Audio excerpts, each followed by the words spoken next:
So thank you, Mika, for presenting all the wishes. Fair data management, I think this is really an important key point. On the other hand, when you are in the lab, you may want to focus on your actual to-do for today. And that's really the question, how we can combine this together.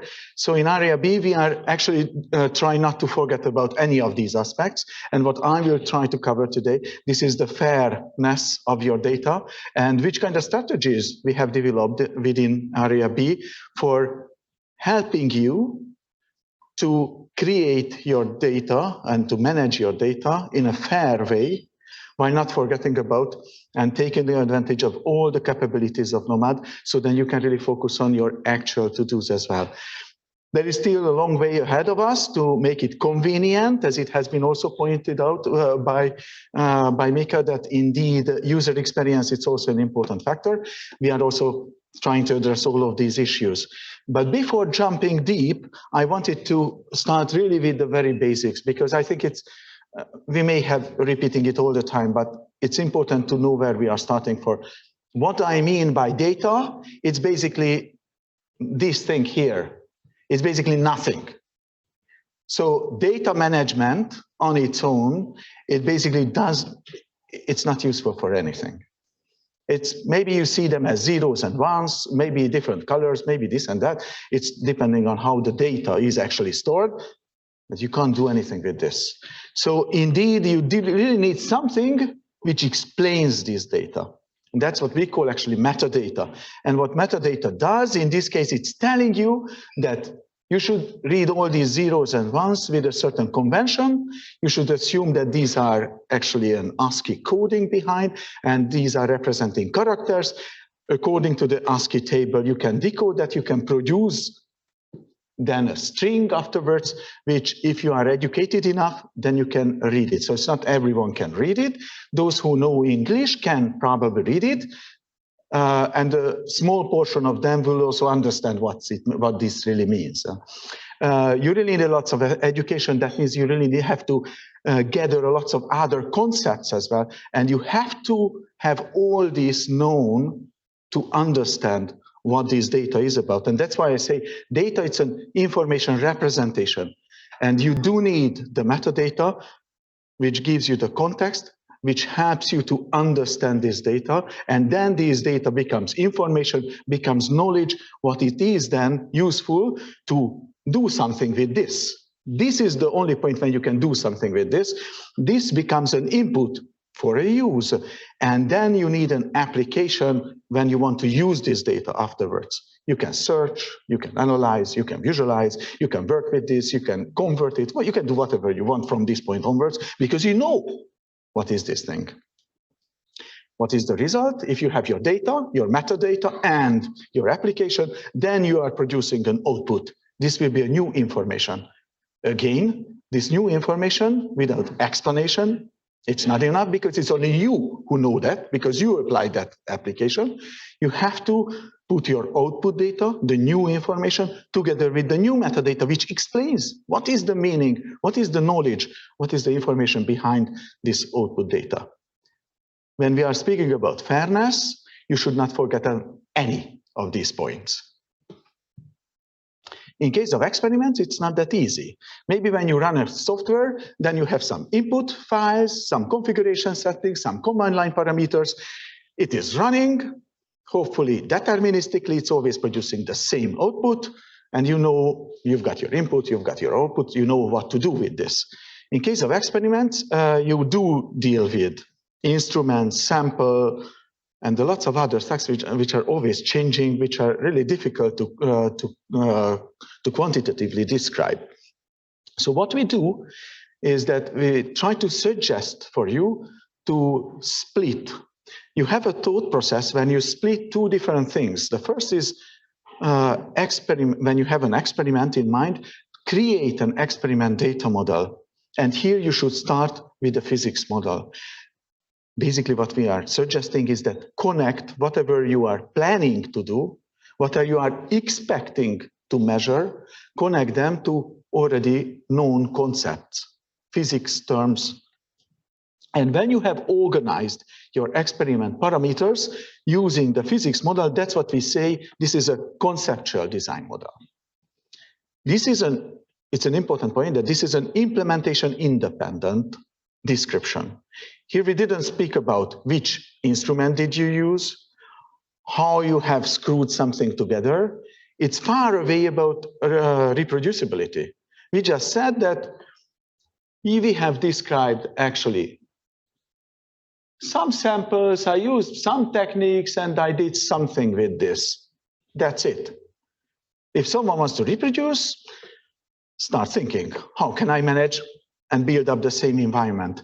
So if we want to go a bit beyond this, and we would like to also to support reproducibility, then it's not enough just to think about conceptual design. It is good already for comparability. It's very nice, actually, if we want to connect theory and experiments, but it's not good for, not enough, or not good enough for reproducibility. For this, we have to start thinking about the technical design model, which will be implementation specific.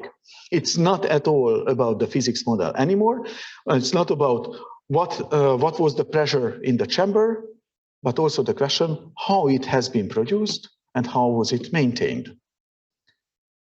Now you can already imagine that here we can already tell this was the instrument I used, these were the knob settings I used, or maybe what was the temperature in the room. You can go deeper and deeper and deeper and deeper to describe exactly your experiment process on the way that it really becomes reproducible by another experimentalist. That would be the ideal situation.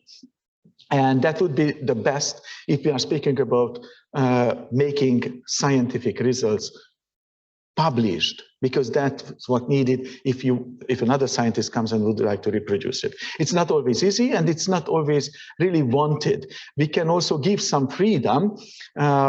Maybe another instrument from another company can be bought, and then you can perform the same experiment again. So all what we should really describe is basically how far we would like to go in this process. In our own lab, probably we would like to go very deeply, because we don't want to lose the information what our PhD student had when screwed everything together. So when the next student comes, he can or she can just continue immediately from where it has been left by the predecessor. This is a very important point here, that it's not necessarily important to share everything to another lab. They can have their own freedom to implement everything. It is a design choice, how far you want to go. In area B, we made a design choice, and we say that basic information about the instrument characteristics, instrument settings needs to be there, so that people can at least understand how these scientists arrived to such a measurement.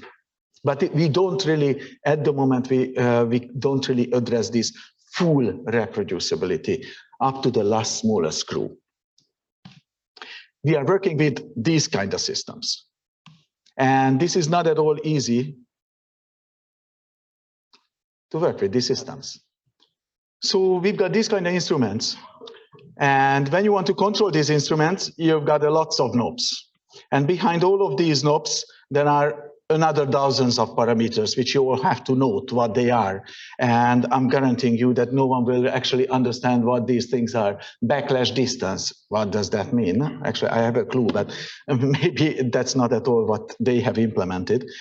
So we should really go deeper and explain all of these terms one by one. What do they mean by backlash correction or by calibration?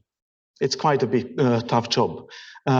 We may not want to go as deep as this example goes, but at least what we would like to have is that we have our data sources coming from the instrument, coming from our electronic lab notebooks, and we would like to take these data and label them properly. Properly, I mean that we have standardized application definitions, so we can tell that this data item belongs to here, this belongs to there, that was my instrument settings, that's my sample information, that's my user information, which we have. But we don't always have this luxury that we've got a standard available where we can directly hook our data into. But sometimes we've got just something which we have to describe ourselves. So we may want to come up with our own schema. That's actually what Mika was telling us about, that it is cool that in Nomad we can do that. And when we do this, then if we are doing what we suggest here, then we are fair, because we are following actually standards. Every data, it's properly stored on its place. Anyone on Earth can read the standards and can understand what these data mean. We properly annotated the data. On the other hand, we are fair ready.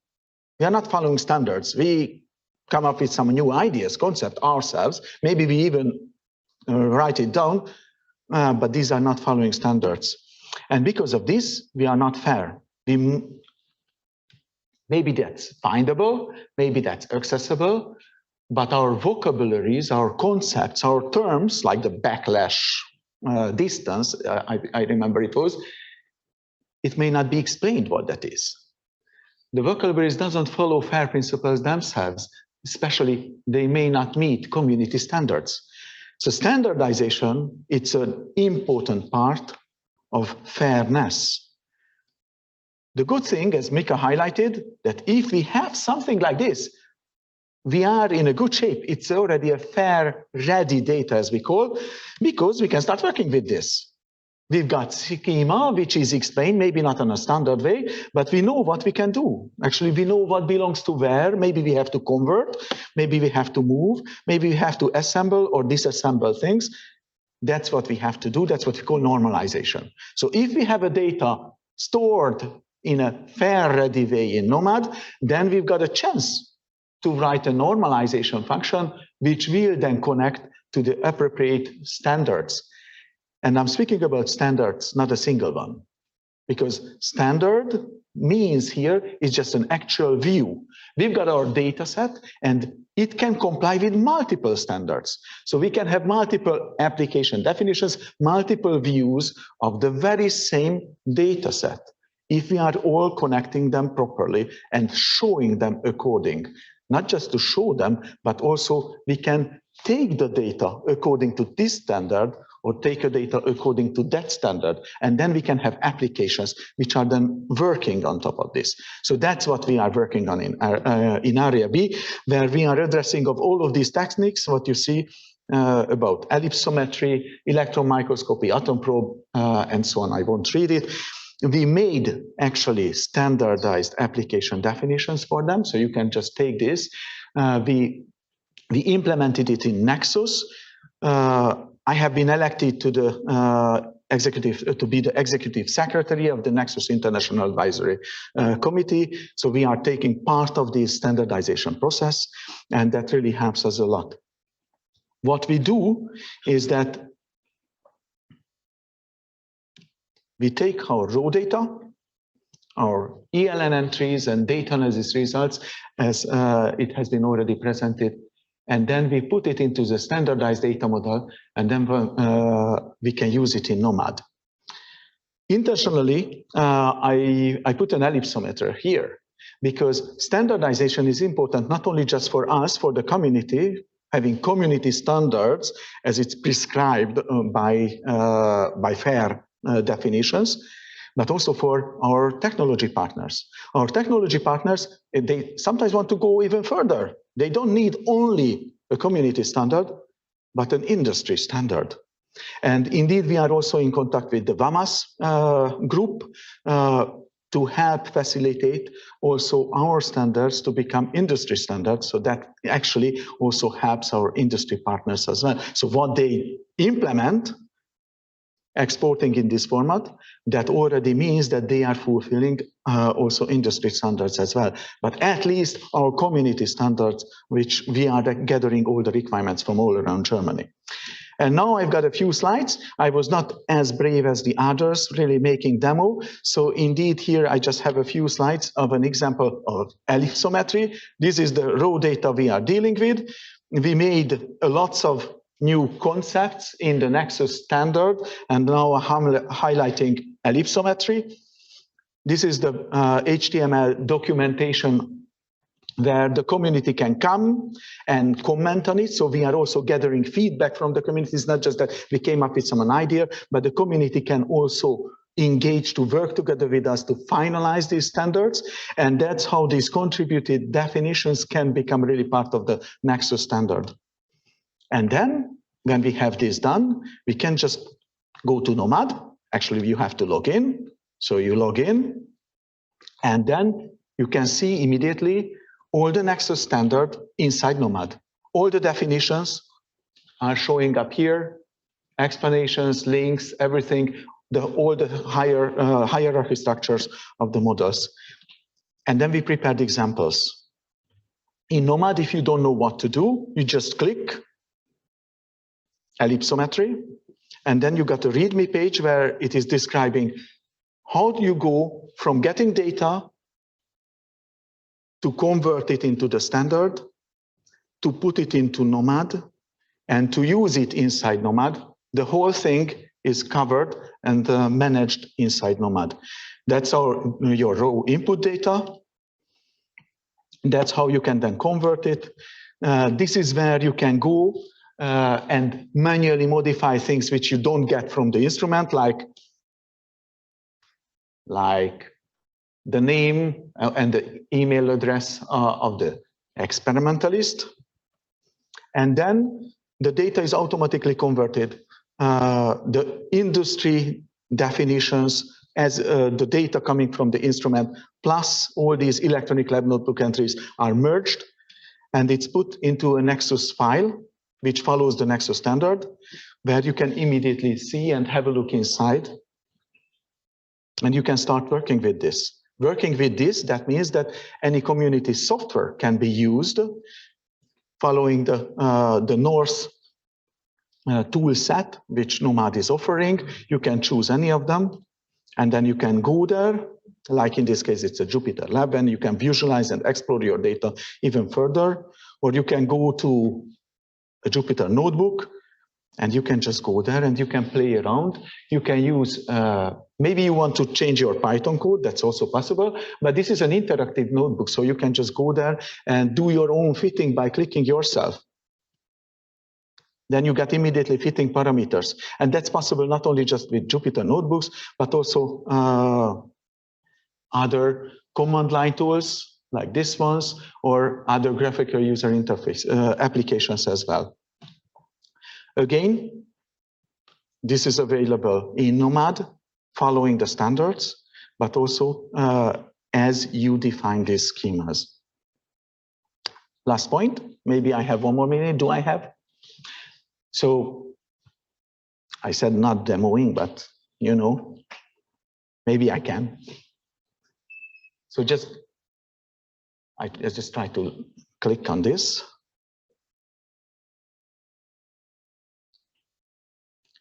So now the question is, how can I bring it to that screen? Is something coming here? No, on the other side, it's coming.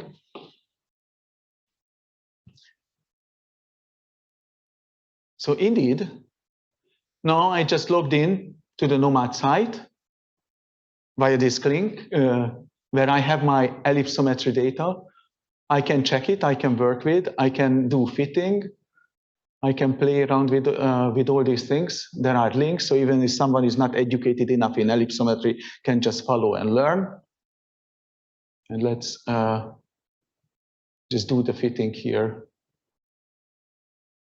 So you see these things, and then thanks to Florian, who actually implemented this scientific tool, we can try to make the fit ourselves. It's getting close. Well, it's not that bad. Actually, if you don't want to play yourself, you can just click this button here, fit, and it will calculate everything for you. Thank you for your attention.